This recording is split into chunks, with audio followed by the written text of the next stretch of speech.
from the class 9th Castle of Smart Home Academy, and we are here due to the Seva program, Seva mission by the CBSE, and we are in the village Baherwa, and we will be here talking about the peoples about the injurious and tobacco products which are injurious to their health and aware themselves about that. चलो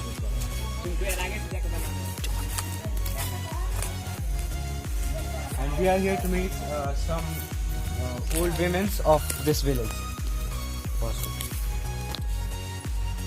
नमस्कार, कल हम आपसे बस ये जानना चाहते हैं कि आप जानते हैं कि आप लोग बहुत लोग हैं आजकल यहाँ पे बिहार में आके पूरे भारत में जो मतलब नशीली चीज़ों का इस्तेमाल करते हैं, जैसे बीड़ी सिगरेट हो गया, शराब हो गया, तो आप मतलब उसके बारे में क्या बताना चाहेंगे कि मतलब हमारे लिए हानिकारक है या हम बताना चाहते हैं कि ये आगे शराब है, सिगरेट है, बीड़ी सुट्टी खाने से किडनी खराब हो जाता है, स्वास्थ्य खराब हो जाता है, नाना प्रकार की बीमारियां होती हैं, इसलिए ये सब सेवन नहीं करना चाहिए।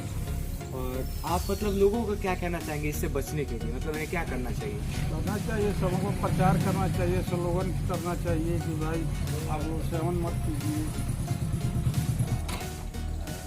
यही सब घूम के प्रचार करना चाहिए। जो पढ़े लिखे लोग हैं, अच्छे लोग समाज के हुआ हैं, उनको नाना प्रकार का ये सब स्लोगन द्वारा समझा करके, बुझा करके, बता करके क्या बीमारी होता है, मत मतलब आप इसके पूरी तरह से खिलाफ हैं?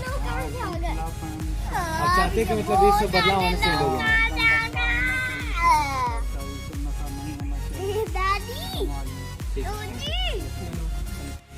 जैसे कि सर आप जानते हैं कि आजकल हमारे देश में बहुत से ऐसे लोग हैं जो दारू पी रहे हैं, तंबाकू खा रहे हैं, गुटखा खा रहे हैं, लेकिन इससे जो परेशानी है और जो हो रहा है वो लोग जानते ही हैं। मतलब इससे हमारा मतलब जो होना चाहिए, तबीयत खराब हो जा रहा है या कुछ भी हो जा रहा है, तो उसको मतलब छोड़ने के लिए आप क्या कर सकते हैं? देखिए, एक ही बार में तो कोई लत छोड़ी नहीं जा सकती, धीरे ही धीरे करके छूटेगा। लेकिन सबसे बड़ा ये है, सामने तथ्य यह आता है कि लोगों को पूरी जानकारी नहीं है कि तंबाकू आदि सेवन से क्या नुकसान है। वो नहीं जानते कि यदि मैं शराब पी रहा हूँ तो उससे क्या नुकसान है।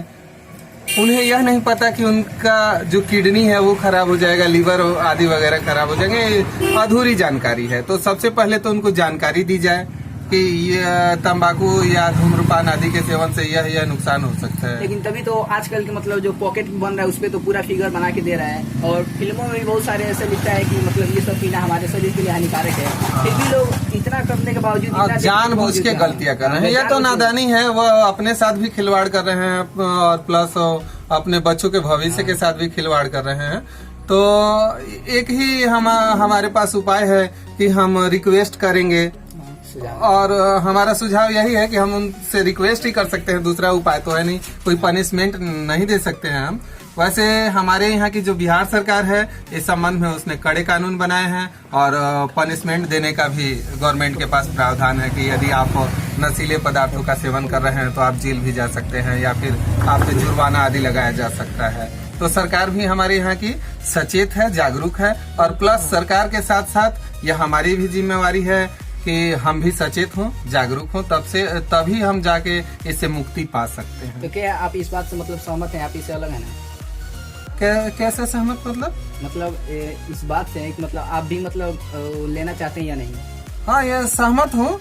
जैसे कि ना मैं नशा करता हूँ और ना किसी को करने देता हूँ, और जो करते हैं उन लोगों से भी आग्रह करता हूँ कि आप लोग यह छोड़ दें। धन्यवाद। अच्छा, एक क्वेश्चन बोलो।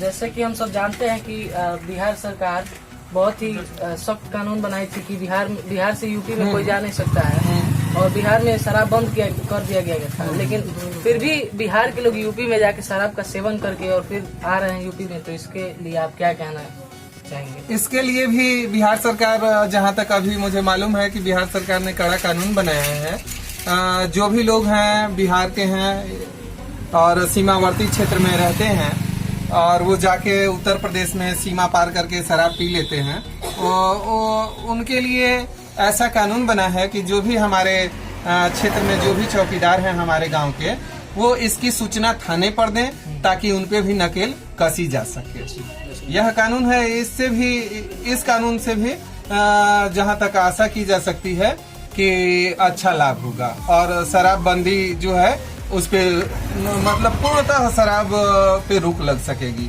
शराबियों पे। स्कूल टीचर से बात करें नशा मुक्ति पे, सर हम देखते हैं कि मतलब जो भी नशा वाला चीज़ होती है उस पर तरह तरह की खतरनाक फोटो दी जाती है, इसको देखते हैं फिर भी हम उसे इग्नोर कर देते हैं, उसका यूज करते हैं और हम ये नहीं देखते हैं कि मतलब जो मतलब नशा करते हैं वो मतलब हमारे आने वाले पीढ़ी में भी तो मतलब हानिकारक हो सकती है और हमारे समाज को भी मतलब बहुत सी परेशानी देती है, गंदा करती है। और हम जैसे कि देखते हैं कि मतलब लोग रात को मतलब हमारे रूरल एरिया में लोग आते हैं रात को और बहुत ज़्यादा शराब का सेवन कर लेते हैं और घर पे मतलब तरह तरह के बातें करते हैं जिससे बच्चों पे गलत इफेक्ट पड़ता है। तो हम ये बताइए सर कि मतलब उससे बचने के लिए हमें क्या क्या उपाय कर सकते हैं। मैं बताना चाह रहा था कि आप भी नशा मुक्ति का मतलब ये होता है कि आप अपने घर पे अपने मम्मी पापा से बात करिए, कोई भी अगर डिस्टर्ब है नशा में उसको आप अपने मम्मी पापा से बात करिए। बाकी आप कहीं भी थाना भी आपका, आप वहाँ रोक भी सकते हैं। अदरवाइज आप बहुत अच्छे स्टूडेंट्स हैं, घर पे ही जाके अपनी व्यवस्था बना सकते हैं। कोई भी आपके आसपास कोई भी नशा करता है जाकर उनको समझाइए और विधिवत समझाइए सर नशा का क्या दुरुपयोग होता है ये बता दिया जाए। आप लोग जानते हैं, आप लोग शारीरिक ये आप लोग बता सकते हैं, आर्थिक या तीनों तरह के हानि होती है, ये होना चाहिए। नशा का मतलब होता है कि आपने अपना पैसा दिया, आपने अपनी जवानी दी, आपने अपना पूरा व्यवस्था दे दी। नशा का मतलब ये समझाया जाए, लोग समझेंगे, लोग मानेंगे। नशीले पदार्थ जो है वो बहुत ही हमारे स्वास्थ्य के लिए हानिकारक है, लेकिन क्या आप इसके सेवन को रोकने के लिए कुछ उपाय बता सकते हैं हमें? बिल्कुल। सबसे पहले मैं आपके और आपकी टीम को धन्यवाद कहूँगा कि आप बहुत ही अच्छे मिशन पे हैं आप लोग। मेरी ओर से और समाज की ओर से आपके टीम को बहुत सारी शुभकामनाएं। तो नशीले पदार्थ या नशा को रोकने के लिए बहुत सारे उपाय हो सकते हैं। तो उसमें क्या क्या हो सकता है? एक तो आयुर्वेद और होम्योपैथी से संबंधित बहुत सारी ऐसी दवाएं हैं जिससे नशा मुक्ति पाया जा सकता है और आदमी जो नशा करता है वो अपने आप पर कुछ हद तक कंट्रोल कर सकता है और पूरा भी कंट्रोल कर सकता है। जैसे पतंजलि वगैरह में है जो बहुत सारी नशा मुक्त के लिए और बहुत कम से कम खर्चे में है ये सब।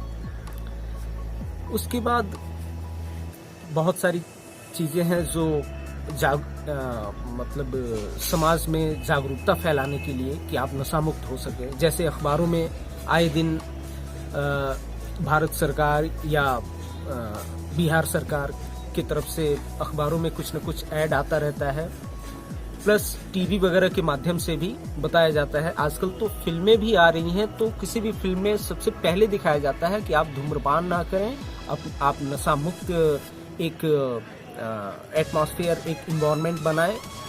तो ये सब बहुत ज़रूरी है एक स्वस्थ समाज बनाने के लिए। और नशा एक्चुअली आपको आर्थिक हानि भी पहुंचाता है, सामाजिक हानि भी पहुंचाता है और आपको स्वास्थ्य हानि भी पहुंचाता है। तो नशा मुक्त होना बहुत ही आवश्यक है।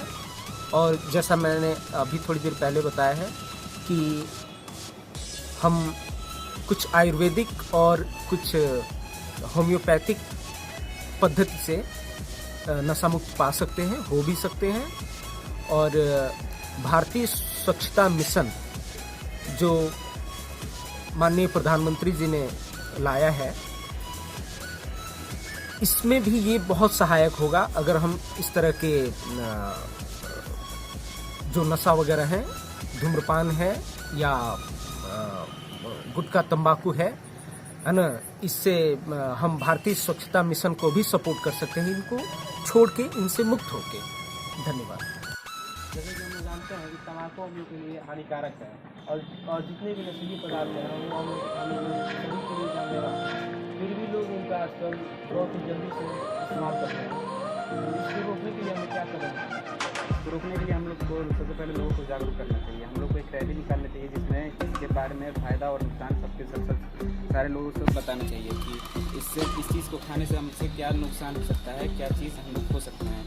कुछ लोग नहीं जानते हुए भी मतलब इसका सेवन करते हैं और अपना परिवार, अपना धन, अपना इज्जत सब चीज़ खो बैठते हैं। तो हम लोग को सबसे पहले लोगों को इस प्रति जागरूक करना चाहिए। हमें एक रैली निकालनी चाहिए, इसमें उसके अंदर तक इसका बताया जाए कि अगर हम